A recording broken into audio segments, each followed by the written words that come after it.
All right, and welcome. It's KJ, Tom Gresham here. It's Gun Talk. We've got a lot of things to talk about, but we really are going to invite you to get involved in this one. So you can post your comments, post your questions. If you don't like what we're saying, want us to go somewhere else, that's fine too. Bring it there, because we've got a laundry list of items to run down today, but I think we need to probably start recent news. And yes, we are going to get to this one. We're going to get to this. Don't worry. Yes, we are. A lot of things going on with the Second Amendment news right now. Honestly, we're under attack. I'm sure you have seen it, but I'm not sure you understand exactly how dire the situation is.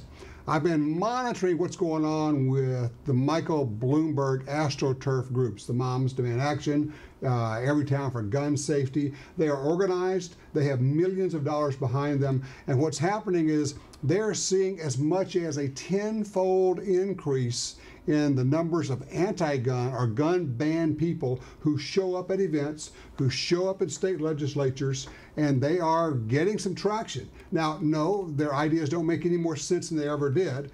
I understand wanting to do something, right? You say, okay, we have to do something. I get that. That makes a lot of sense. The problem is those of us, KJ, who've been around this a long time, we look at what they're proposing and say, tried that, did that, it failed. Right. You want to do this? We understand. You say this would be a good idea, and we want to say, look, those of us who've been around a while, we can tell you everything you have tried, you're suggesting, has been tried somewhere, from licensing to waiting periods to enhanced background checks to registration to even to confiscation. None of it has ever been shown to reduce crime. So we want to say, look, take a deep breath. What you're proposing simply doesn't work, but what it does do is it restricts gun rights. And the truth of it is, when you really get to talking to the Bloomberg activists, they're hardcore guys, they'll say, well, you know, we understand this isn't actually going to do anything about crime, but it's a good step. And you go, well, what are we stepping towards? Well, their goal. Right. Their goal is to take an inch at a time, and if we give in an inch, they're going to take that mile. You never get it back, and what happens is they'll come back next year and say, well, that didn't work. Well, yeah, we said it wasn't going to work. And then they say, well, the reason it didn't work was because we didn't go far enough. Right. So the takeaway from that is right now you need to get involved. It's happening in your state legislatures right now. The Bloomberg folks have people positioned. They actually have paid staff, as many as a half a dozen in every state. And they are literally handing pre-written bills to legislators and saying, here is your, let's see, gun ban bill, your bump stock bill, your no guns in school bill, et cetera, et cetera. They have a whole laundry list. It's not good, and the best time to get involved is right now, because you wrote a piece in our newsletter a few weeks ago. Right. Those who control the terminology control the outcome. Right. We got a newsletter coming out today. Yes. If you're not on the newsletter list, you need to get on. It's free, for heaven's sakes. It's right? a good one. Yeah, and so we're burning them a little bit this time. Yeah. So, all right. Well, and that's one of those things that you look at, like what you're saying in the newsletter this week, that I think people are going to be intrigued about. It's you're giving them ammunition. You're giving them, this is what you need. This is how you need to phrase stuff. This is how you say things. This is the order that you say things in, because you're setting up your argument. Unfortunately, a lot of our guys, they say things that are factually correct, but they actually are not persuasive. And that is, they say, well, I'm right. Well, yeah, you're right, but you're not winning. The goal is not to be right. The goal is to win, because we're right no matter whether we're winning or losing. So I want to say things in such a way. For instance, the first person who mentions Hitler loses. Sorry, nobody's listening to you anymore. No more. Take that one and put it away and never bring it out again. You may be right. You may be correct. Historically, that's right.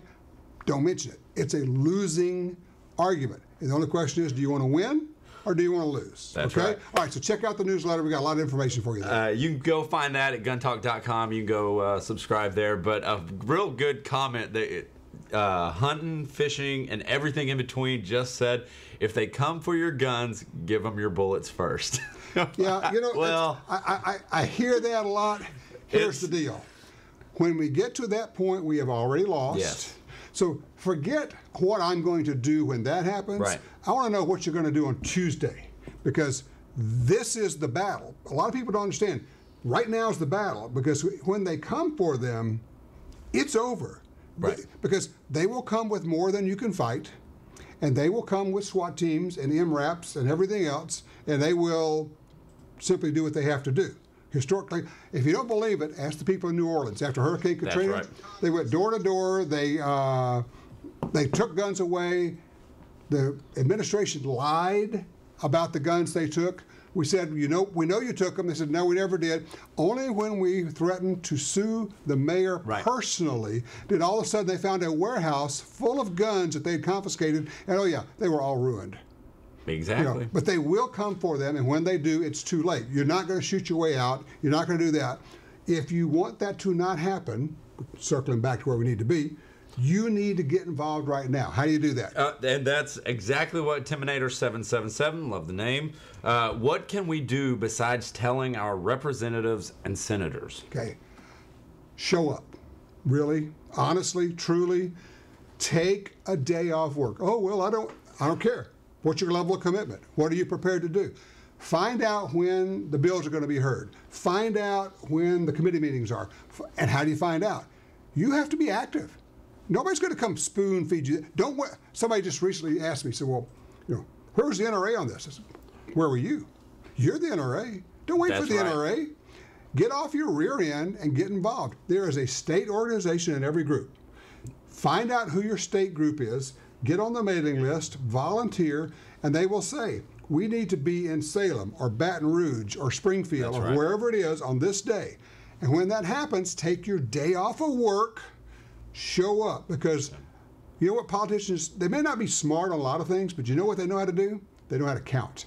That's right. And when they look out there and they see a bunch of us in blaze orange hats or whatever it is we have, and we outnumber the other side 3 or 4 to 1, they go, oh, okay, I see which way the wind's blowing.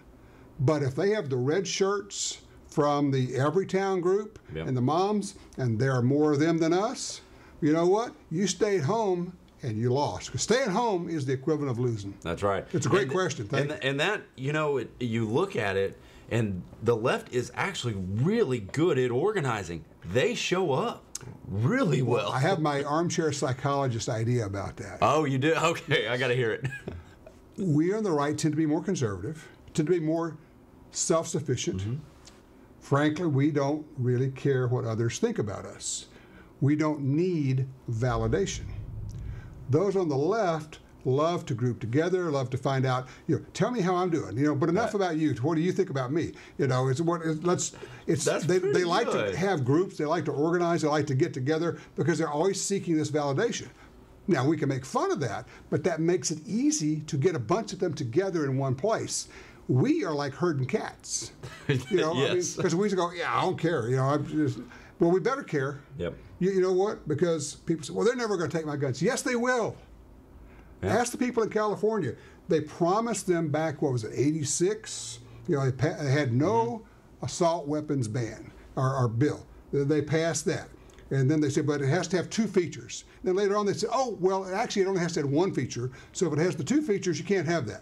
Then they came back, now they have a bill that says, well, it can't even have the 1 feature. And then they said, well, certain guns are okay. And then they came back later on and said, we changed our mind, those aren't okay. But now that you have registered them and we know who has them, here's the letter that says you must turn them in. So we have confiscation going on right there. Yes, they will take them, and it will come a piece at a time, and it may come over 10 years or 20 years. Mm-hmm. How do you stop that? You get involved on Tuesday or Wednesday or whatever day it is. And there's a Salt Lake City rally, pro-gun rally, that Tim Nader is going to go to. So excellent. Look it up. There's also ways that you can write in and all that good stuff, but you got to do all those. That's baselines. You have to write, you have to call, you have to do all of that. But showing up is more powerful than all of that put together. Right. It honestly is. All right. So enough about that. All right, enough about that. Let's get going. Should we show them our new monopod we have? Yeah, let's show them the new monopod. This is the cool monopod. It comes for ARs. You'll see it's right there. Okay? And no matter where you go, it's a center-mounted monopod. So you can put it down like that, and you can shoot. You can swivel on it. And the thing is, you put it in a holster, and then you can put your spare monopod on it, and you're good. All right, nobody's biting. I don't think anybody's biting. I'm waiting for all the guys that's start getting involved and going, Wait, where can I buy that? Yeah. Well, you can buy them. It's just a stand. No one did. Yeah. Okay. This is the Saint pistol, Springfield Armory Saint pistol. All right. AR-15 pistols are hot as a firecracker. Why is that? Well, it is the SBR we should have been able to buy all along without paperwork. Yes. That's what it really amounts to. So what you have is the arm brace, not a stock, right? Right. Arm brace, and pistol length barrel here. It is by ATF decree has said it's okay to put this shoulder to shoulder. Yep. So you can fire it legally this way. For me, the perfect thing is to have a red dot. Red dot. That's the only way to go with those. Because you could shoot it this way if you wanted to, but honestly, this rocks, man. That's the easier way to do it. For those who are thinking, why are you pointing the gun at KJ? I'm not. It's pointing back over behind here. you. Camera angles are funny that way. They right? are. And we always get those comments. You know, why are you doing that? And the. So what do you think? We're open. This actually. You shot this one, right? I've shot this one. Okay. Ryan shot it. We've got some videos up online of Ryan shooting it. Right. But it's real comfortable. There's some right there. Yeah, it's right there. Now, one thing that I love these AR pistols for, and you guys chime in. What are your uses for AR pistols? What are you guys using these for? Why do you have one? But truck gun. Absolutely, truck gun, or even backpack gun. Yeah, that's a good point. If you want to go covert in a certain situation, you know, you have that'll fit in a lot of backpacks. Those longer backpacks. The longer backpacks. There's a lot of folks out there making some really good stuff. Maxpeditions making them. Yep. And I know people are saying, well, why would you do that? Well, most of us wouldn't. Most of us wouldn't have a need. But there are certain circumstances, certain situations where you think, you know, I would just feel better. Now, here's the question. If you knew you were going to a fight, you would decline the invitation, right? Exactly. Just not go. Don't go. But theoretically, if I said, okay, but you're going to a fight, you don't know how many are going to be there, and you don't know what they're going to have, and I can give you a handgun, or I can give you this with 3 extra magazines. I'm taking this. This one. In a heartbeat. Every time, right? In a heartbeat. You know, it just is. The maneuverability that's built into these, the shorter, the AR-15 style guns, is unbelievable. Okay, but one warning about these. They are loud. They're loud. It's a short barrel 223 or whatever. And the thing is, you can get this in whatever caliber you want. Oh, yeah. Now, if you really want to make it right, 300 blackout with a can. With a can. Yep, that's the only way to go on that. Yeah. Which I've got a can showing up, so yeah. Oh, you got it on the way. Go. Okay, yeah, that's on the way. What caliber did you get? Is it 223, 30, or what is it? I got a 300 blackout, but I got a 7.62 can. Okay. So that'll be nice. Yeah, that'll work, and you can use the same can on your 223. Exactly. Not quite as quiet, but it's probably only 2 dB difference, maybe. Now you're able to use the 7.62 on lower calibers. I mean, yes, like if you shoot a smaller bullet, 6.5. Sure, anything is smaller. You can use a smaller can on a bigger bullet once. Once, and then you're sending it back. And then you're sending it back because you just blew out your whole suppressor. Yes, that is true. Our YouTube comments are getting, so you Facebook guys out there need to ramp it up. Let's talk. You also talked briefly on the radio show about women in shooting, and there was a story that came out. Yeah, we should not allow women to shoot. That apparently women are horrible shooters, and they can't learn anything new. It's unbelievable. Is this true? It's like a U.S. senator or somebody, and he was talking about teachers, right? Yep. Arming teachers, which is by the very verbiage is a lie. Nobody's talking about arming teachers. What we're talking about is removing the restrictions to allow some teachers who would like to carry. Optional. But nobody's talking about we're going to issue guns to teachers, which is what they like to put up. Oh, of course. But he's saying something about, well, I loved it. How would a woman carry a gun? So what's she going to do? Like put it in the side of her skirt? She put it in her, and this guy is like, he's so condescending and stupid. And the lady interviewing him was going, "Oh yeah, you're right." Yeah, she's like, "What are you doing?" So we've had a whole bunch of women shooters say, would you like to come and shoot with us? Yeah. I can show you purse carry. I can show you bra carry. I can show you appendix carry. I can show you ankle carry. You know, it's like boom, ba boom, ba boom, ba boom. All those different ways. Or thigh rigs, or I mean. You know what? women are pretty darn smart. Oh, yeah. They can figure this Well, out. and They we've- figured out how to carry a gun. And if you watch some of this footage that we've gathered They through can the shoot. years, You shot with Lanny. yeah, right oh my there. gosh, she's unbelievable. She's a machine. She's a machine. Well, she's efficient, but Yes. she's on the range every day, and that's what I think people get scared about. Is that they're like, oh no, they won't go through training and stuff like that. Well, they're gonna shoot because statistics show that 70-30% of women are getting training as first-time gun buyers. 73%, that's a huge When they chunk buy of the their pie. first gun, 73% of them go get training at that time. Exactly. And more than half the people buying their first handgun now are women. That's right. And there's some big numbers about women concealed carry. The numbers are like up. what, 203% since 2007. Yeah. I mean, and they're the reason why they're doing it. It's not for hunting, it's for self-protection. And I wonder, and I didn't see the numbers on it, but I wonder what the numbers would be on. Are those concealed carriers, like what percentage of them are after an assault? Well, we'll never know. Yeah, But here's the thing. While not all women have been assaulted, all women know another woman who has been assaulted. that's true. And That's because true. your circle of friends or contacts doesn't have to go very far before you know somebody who has been assaulted, has been raped, or most certainly has been the victim of some kind of domestic abuse. Absolutely. And so as a result of that, they look at it.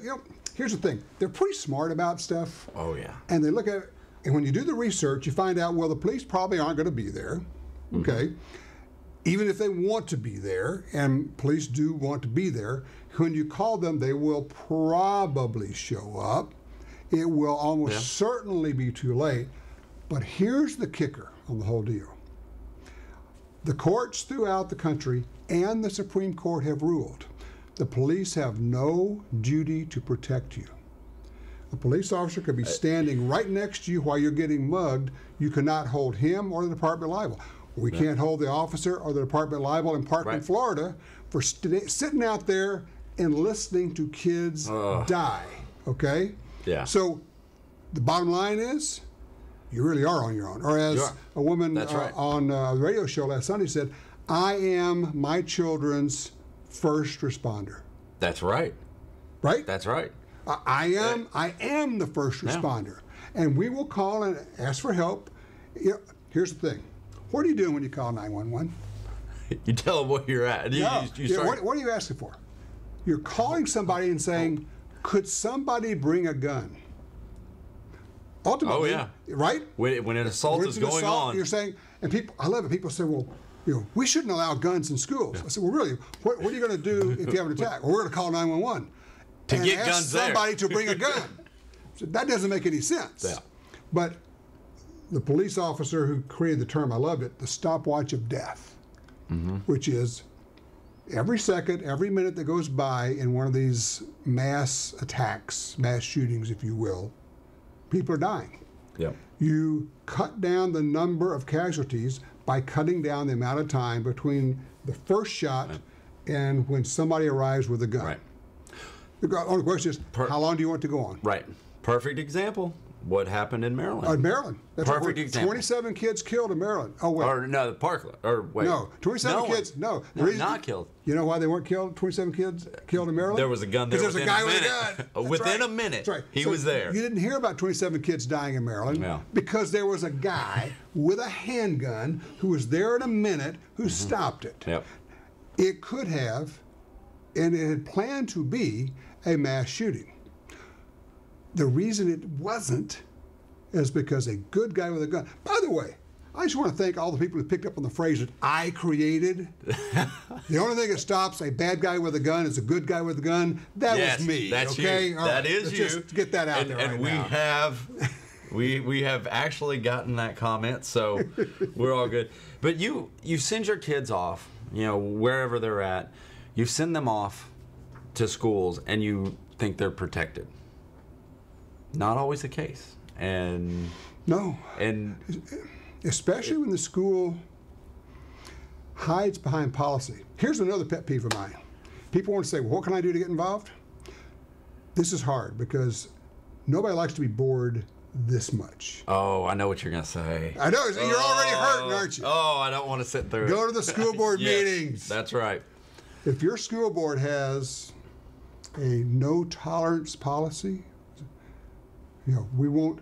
What no tolerance means is it no tolerance policies they have? Yeah. It's the. It means we're not going to actually exercise any decision making. Right. We're not going to figure out who is right and who is wrong. No tolerance means that if a kid jumps on your kid and your kid punches them to get them off of them, both of you get kicked out. Both. Duh. Yeah. So if you start going to your school board meetings, you start working on them and saying, we have to get rid of this. Mm-hmm. This is nonsensical. What you're doing is you're saying, our administrators are unable to make a decision on who is right and who is wrong. And if that's the case, you need to fire them all and get people in there who can exercise good decisions. Yes, absolutely. We actually we're right on time. We're about to run out of time, but Philip Curlin actually says, "I want to thank Gun Talk for First Person Defender. Ooh. Watching these raised my awareness and may have saved me on more than one occasion." Isn't that interesting? Yes. Well, Philip, it just so lucky happens you that we are opening casting call for First Person Defender. Right. And this is couples and pairs. Oh, and yeah, nice. so couples and pairs. So and you've been on quite a it doesn't have to be like a husband and wife. It could No. It doesn't even have to be boyfriend girlfriend. Nope. It could be mother daughter. Yes. Or Absolutely. mother son or Or whatever. buddies. Or buddies. Yep. But basically, it's, if you will, call it team tactics. Yes. Yes. Yes. So how do they get involved? They've got to go, you're actually going to be talking to me, so info@guntalk.com. I'm going to get back with you guys. You're going to fill out an application, send us a photo and a video, and give us an idea of your shooting background, and that's it. And then we'll select you guys. You guys will come out, and Yeah, we're going to be doing this at possibly at different locations. So it really doesn't matter where you live. Generally, we do it in Louisiana, but we may be doing a few remote locations this year. Yes, we're going to Working on be filming out throughout the year. So if you don't Right. get in on this first one, don't worry. But just stay in close I have contact. had several people tell me, I think I've avoided situations by watching First Person Offender. We had one guy who still is moving to me. His wife watched him. He had his wife watch all of them.